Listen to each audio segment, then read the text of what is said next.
Hello నేను శేషరావు. ప్రధానమంత్రి నరేంద్ర మోడీ గారు ప్రపంచంలో చక్రం తిప్పుతున్నారా? ఉక్రెయిన్ రష్యా యుద్ధాన్ని ఆయన మాత్రమే ఆపగలరా? అందుకే అమెరికా అధ్యక్షుడు ట్రంప్ నరేంద్ర మోడీ గారి మీద ప్రెజర్ చేస్తున్నారా అనేది చాలా కాలం నుంచి వినిపిస్తున్నటువంటి ప్రశ్నలు. అయితే ఇప్పుడు రష్యా అధ్యక్షుడు పుతిన్ ఇండియా వచ్చారు, 2 రోజులు పర్యటన చేశారు, కీలకమైనటువంటి ఒప్పందాలు కుదుర్చుకున్నారు. ఆయనకి తగినటువంటి గౌరవం భారత ప్రభుత్వం ఇచ్చింది.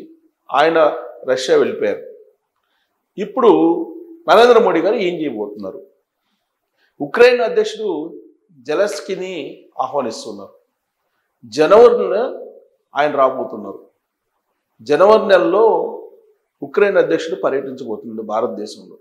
కరెక్ట్గా ఈ పాయింటే మొత్తం టోటల్ ప్రపంచంలో ఉండేటువంటి సినారియోని మార్చబోతుంది. ఎలా అంటే రష్యా ఉక్రెయిన్ మధ్య యుద్ధాన్ని ఆపడానికి నరేంద్ర మోడీ గారు సిద్ధమవుతున్నారు. దానికి సంబంధించి ఆల్రెడీ ఇప్పటికే పుతిన్ తోటి చర్చలు జరిపారు అనేది ఒకటి వినిపిస్తుంది. పైగా పుతిన్ వచ్చినటువంటి సందర్భంగా ఉమ్మడి ప్రెస్ మీట్లో మేము తటస్థం కాదు, మేము శాంతి వైపే అని చెప్పి నరేంద్ర మోడీ గారు క్లియర్ కట్గా చెప్పారు. అంటే జోక్యం ఉంటుంది. ఉక్రెయిన్ రష్యా యుద్ధం ఆపేదానికి ఖచ్చితంగా జోక్యం ఉంటుంది, ఇద్దరు కావాల్సినటువంటి వాళ్ళే అనేటువంటి విషయాన్ని ప్రధానమంత్రి నరేంద్ర మోడీ గారు పుతిన్ ఎదుటే చెప్పారు.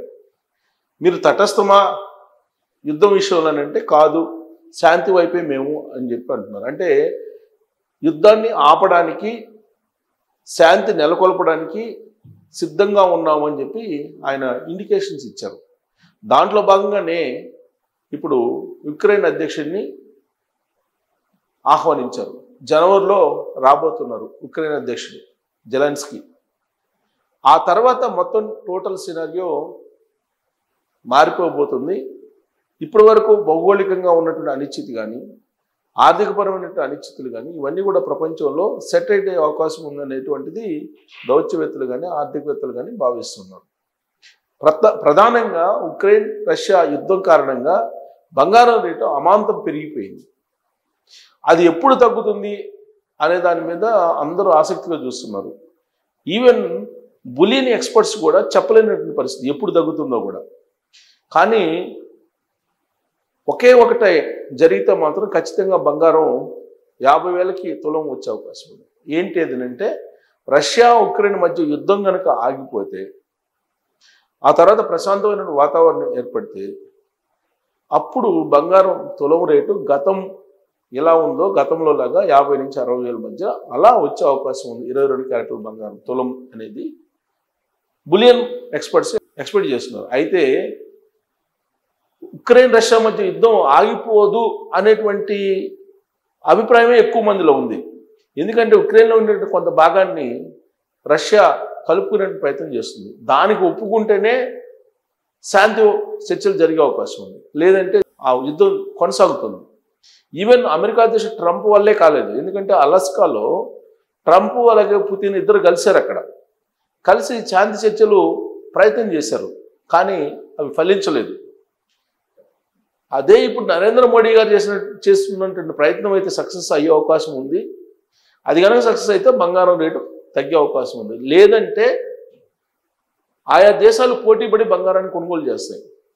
భౌగోళికంగా అనిశ్చితమైనటువంటి పరిస్థితి కొనసాగుతుంది కాబట్టి అన్ని దేశాలకు సంబంధించినటువంటి ఆర్బీఐలు పోటీపడి కొనుగోలు చేసే అవకాశం ఉంది. చైనా కొనుగోలు చేస్తుంది, భారత్ కొనుగోలు చేస్తుంది, మిగతా దేశాలు కూడా పోటీపడి కొనుగోలు చేసే అవకాశం ఉంది.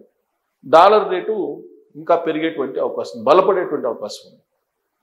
డాలర్ రేటు బలపడటంతో పాటు రూపీ రేటు కనుక తగ్గితే అప్పుడు బంగారం రేటు మరింత తగ్గే అవకాశం ఉంది. అయితే ఇప్పుడు డాలర్ అనేది బలంగా ఉంది. వాణిజ్యేతరమైనటువంటి ఒప్పందాలని రష్యా భారత్ మధ్య కుదుర్చుకున్నారు. డాలరేతర వాణిజ్యానికి సంబంధించిన ఒప్పందాలు కుదుర్చుకున్నారు. అంటే అమెరికా డాలర్ తోటి సంబంధం లేకుండా రష్యా నుంచి ఏవైనా దిగుమతులు చేసుకుంటే భారత్ కరెన్సీ రూపీలోనే వాళ్ళకి అందజేస్తుంది. ఒకవేళ భారతదేశం అక్కడికి ఎగుమతి చేస్తే రష్యాకి వాళ్ళు వాళ్ళ కరెన్సీని ఇస్తారు, లేదంటే గోల్డ్ ట్రాన్స్ఫర్ చేస్తారు. రష్యాకి అపారమైనటువంటి బంగారు నిక్షేపాలు ఉన్నాయి. ఆ బంగారాన్ని భారత్కి ఇస్తుంది. అంటే ఎక్స్పోర్ట్ చేస్తే వస్తున్న ఉత్పత్తుల్ని భారతదేశం అక్కడి నుంచి బంగారం వచ్చే అవకాశం ఉంది. రీసెంట్గా జరిగినటువంటి ఒప్పందాల ప్రకారం మనకి ఫార్మా, ఆక్వా, వ్యవసాయ ఉత్పత్తులు, అణువుకు సంబంధించినటువంటి సాంకేతిక పరిజ్ఞానం, వీటన్నిటి మీద ఒప్పందాలు కుదిరాయి.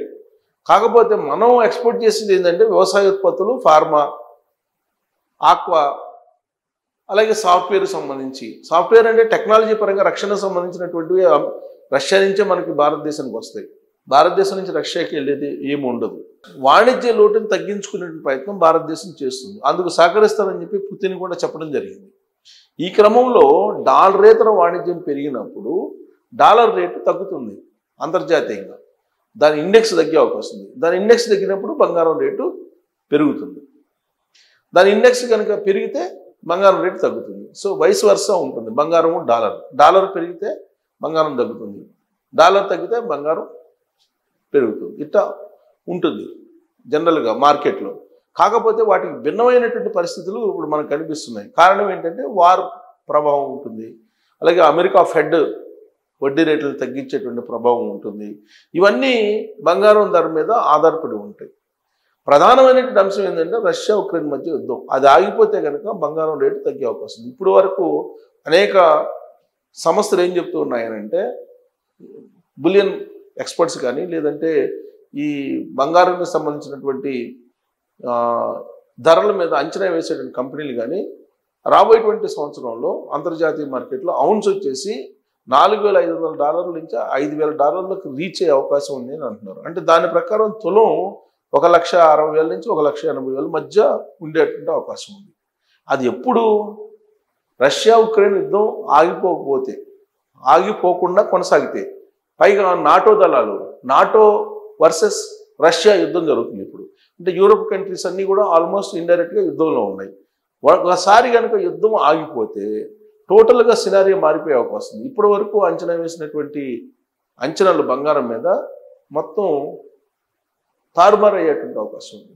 కాబట్టి రష్యా ఉక్రెయిన్ యుద్ధాన్ని ఆపేటువంటి ప్రయత్నం నరేంద్ర మోడీ గారు చేస్తున్నారు. ఆయన చక్రం తిప్పబోతున్నారు. జెలెన్స్కీ రాబోతున్నారు జనవరిలో. ఆ తర్వాత జరిగేటువంటి పరిణామాల మీద ప్రపంచం యొక్క సినారియో, బంగారం యొక్క భవిష్యత్తు ఇవన్నీ ఆధారపడి ఉన్నాయి. సో కాబట్టి నరేంద్ర మోడీ గారు తీసుకునేటువంటి ఇనిషియేటివ్ ఏదైతే ఉందో దాన్ని ఇప్పుడు అందరూ నిశ్చితంగా పరిశీలిస్తున్నారు. మరి ఆయన యుద్ధం ఆపే విషయంలో సక్సెస్ కాగలరా అనే దాని మీద మీరు కామెంట్ చేయొచ్చు. Thank you.